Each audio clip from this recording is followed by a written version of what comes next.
We hope that you'll join us for our next midday show. We're going to have our monthly visit from Dr. Wayne Dyer. And to get some special advice, and if you'd like to join our conversation, we'll have our phone lines open so you can give us a ring and talk to Dr. Dyer yourself. As well as news and weather, that's all coming up on midday here on Channel 4 on our next show. Please join us each Monday through Friday here on WCCO Television.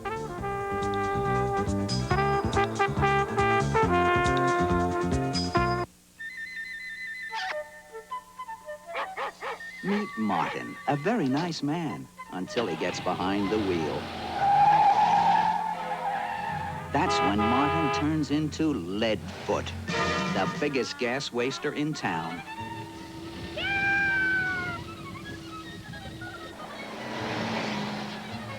Leadfoot drives like he's the only person on the road. He roars up to lights. He slams on his brakes. He revs his engine. He does jackrabbit starts. And probably never thinks about all the gas and money he's wasting. But today, we can't afford to do that. So if you know someone like Martin, tell him, hey, Leadfoot, get off the gas. Energy. We can't afford to waste it. For more money-saving ideas, write Energy, Box 62, Oak Ridge, Tennessee.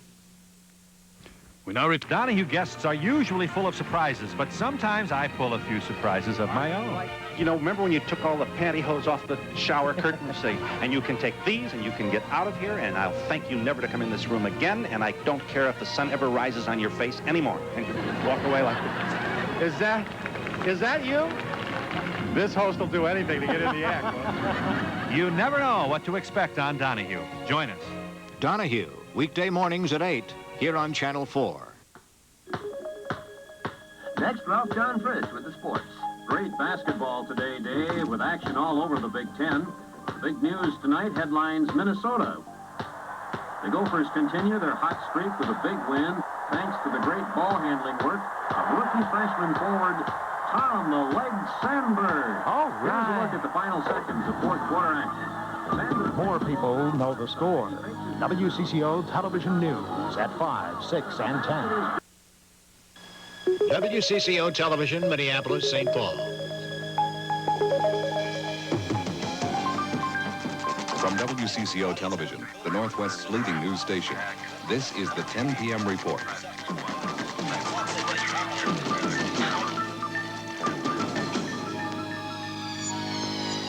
Good evening, everyone, and welcome to the 10 p.m. report on this Super Bowl Sunday. Here are some of the stories that we'll be showing you tonight.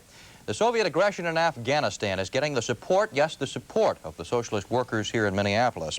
A 12-year-old girl in Anemia, Minnesota, puts her life back together after losing her mother in a fire recently. And reporter Dave Nimmer will be along to introduce us to that young woman.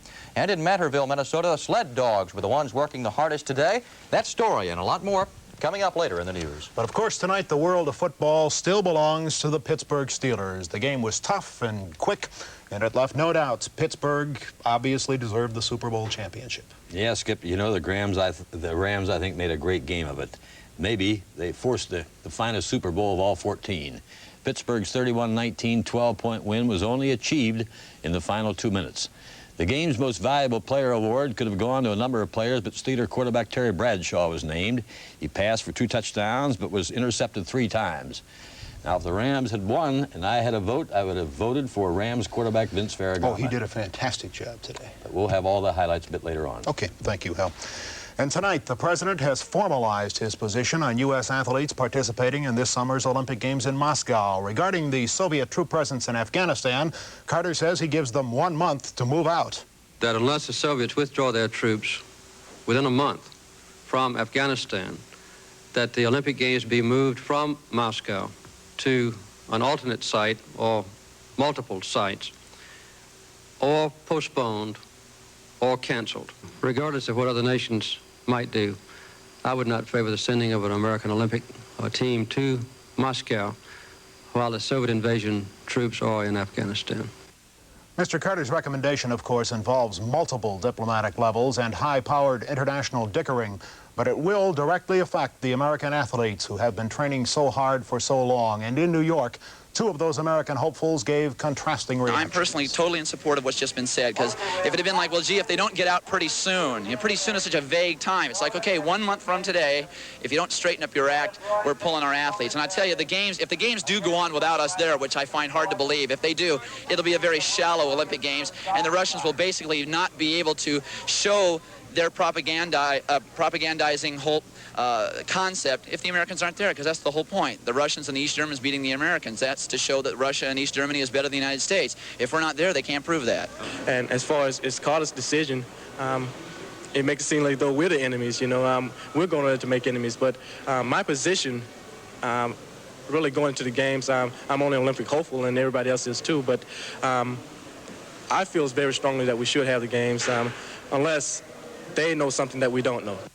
Mr. Carter is the honorary president of the U.S. Olympic Committee, but he has no legal authority over its decisions. In fact, he also wants to see the Summer Games permanently put in Greece. In Ireland, though, the president of the International Olympic Committee called that Carter decision, Michael, hasty. And Skip, here in Minneapolis, Roy Griak is one man who had an opinion on all of this today. Griak is not only the coach of the Minnesota Gopher track team, he coaches the U.S. Olympic track team, and he sits on the International Olympic Track and Field Committee. He feels the athletes have worked too hard for too long not to compete. In my own heart, have to feel that we have to provide some kind of a competition for these athletes. If our government decides that we're not going to go to Moscow, it would be of primary concern to me and a lot of people involved, and I think for our whole population of our country, to see that these young people who have devoted 4 years of their lives, or 8 or 12, are given that opportunity to show their potential on an international level. President Carter also said today he did not want the Olympics to become a political issue. But that apparently is already happening, as you might expect. Republican George Bush, for example, decided to come out today and back the president. I would cancel our participation in the Olympics in Moscow. Put them someplace else. I don't want to see the Soviets able to use the Olympic Games as some kind of a turnaround now in the summer and a peace overture and showing a good side of a naked aggression. George Bush made his comments on Face the Nation on CBS on the eve of the Iowa caucus. That's the first real test of all the presidential candidates in election year 1980.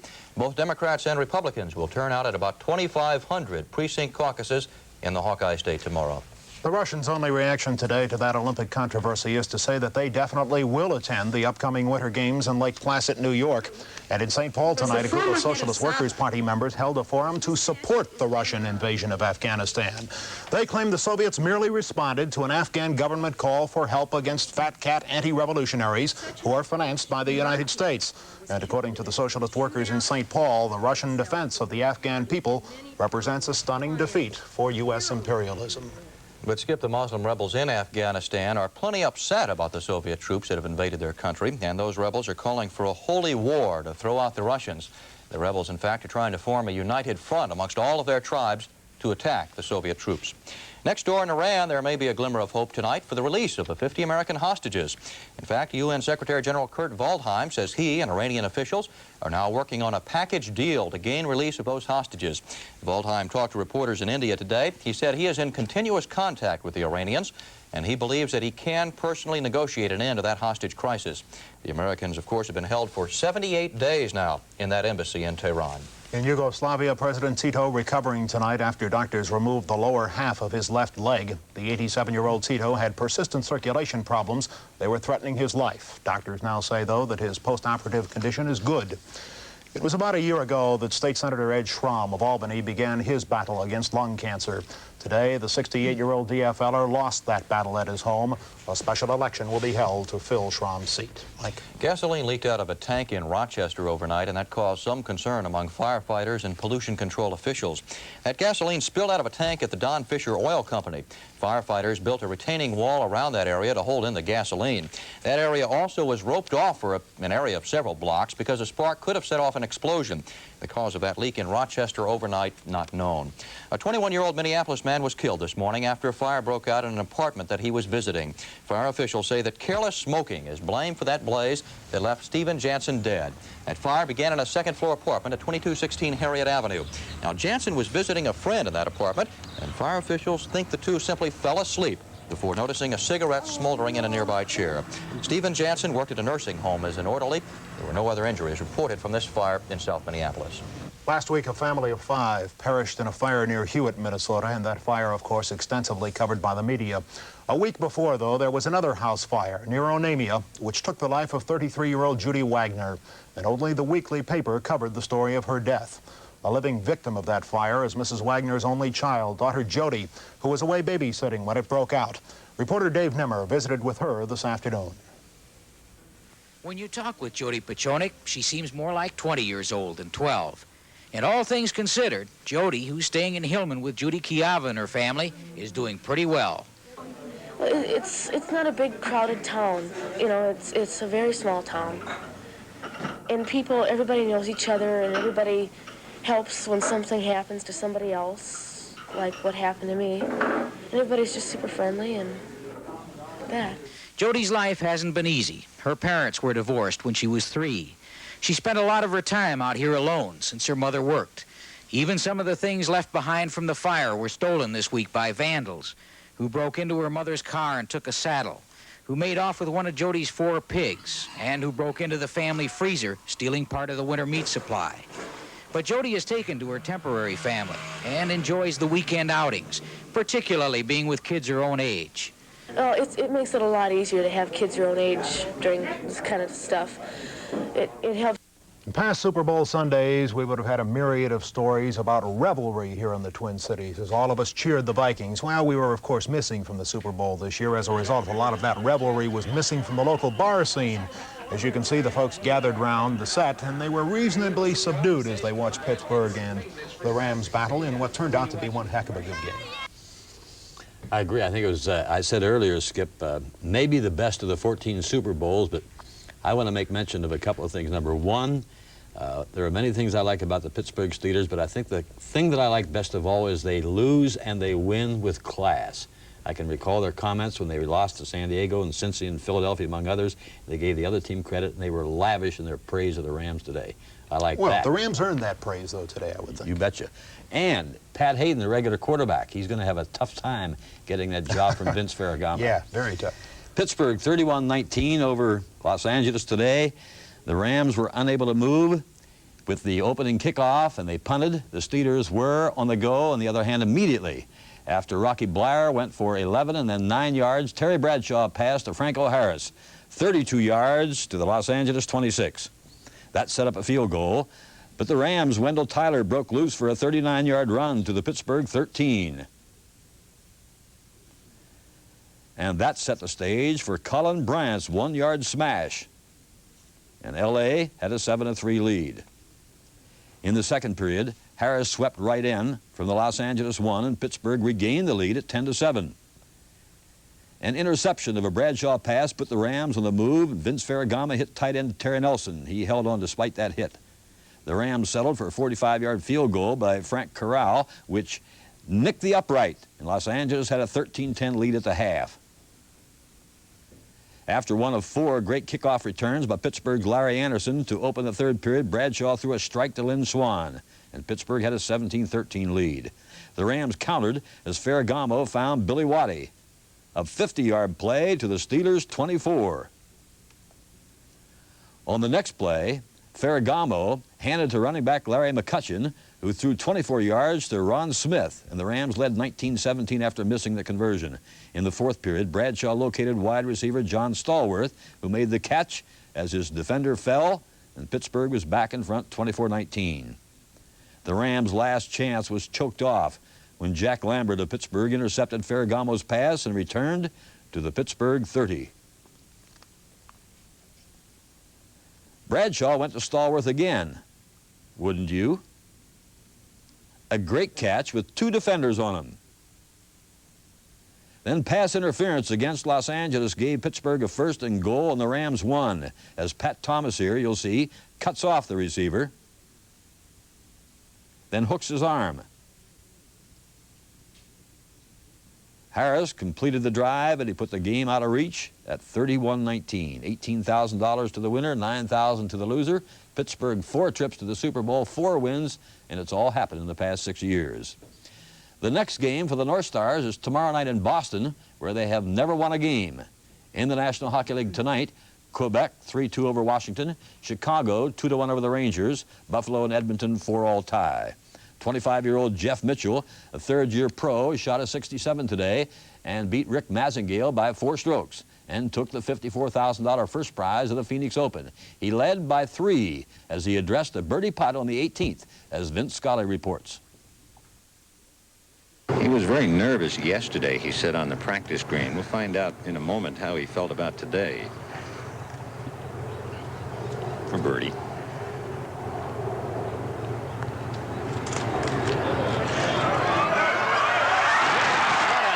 Way to finish. Jeff Mitchell knocks in his birdie putt at 18.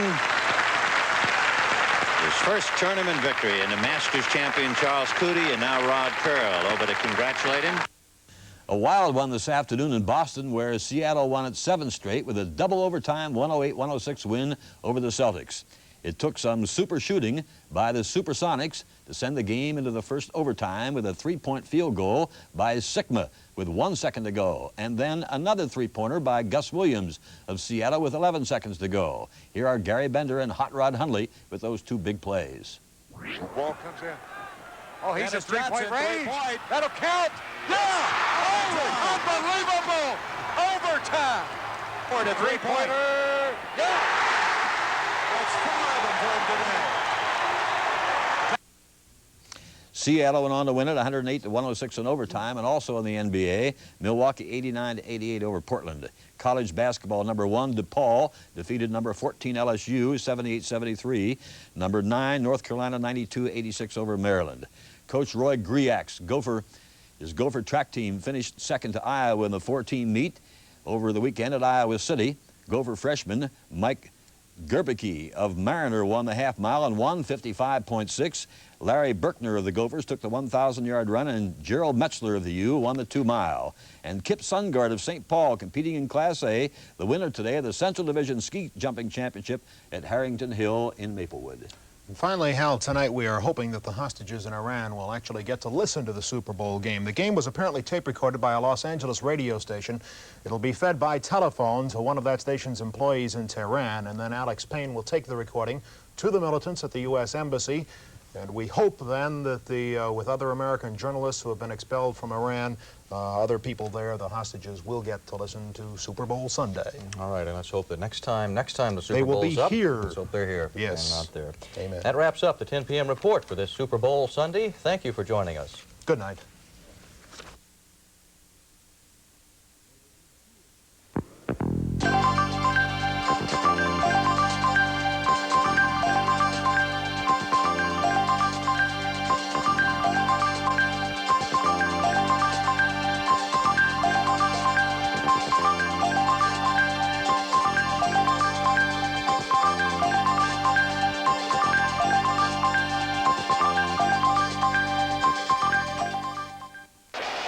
On your mark. Get set.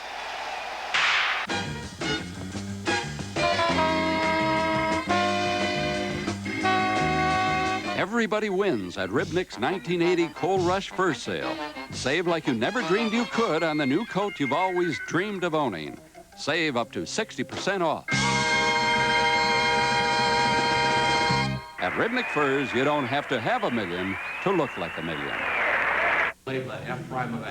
This teacher says discipline in the schools has deteriorated. A principal locks his school doors to gain control. Some people are These students say they're afraid to report what goes on in their school's hallways. I get very scared in the school. This is Al Austin. Watch for a series of special reports, Fear in the Classroom, beginning Monday, January 21st on the 10 p.m. report, here on Channel 4. WCCO Television, Minneapolis, St. Paul.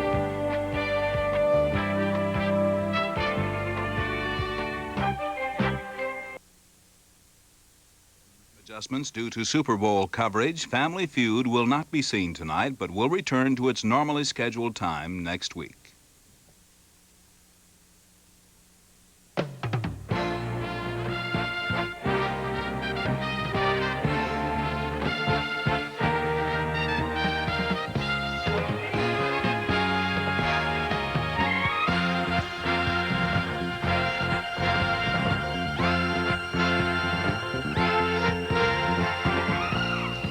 Five Easy Pieces, starring Jack Nicholson and Karen Black.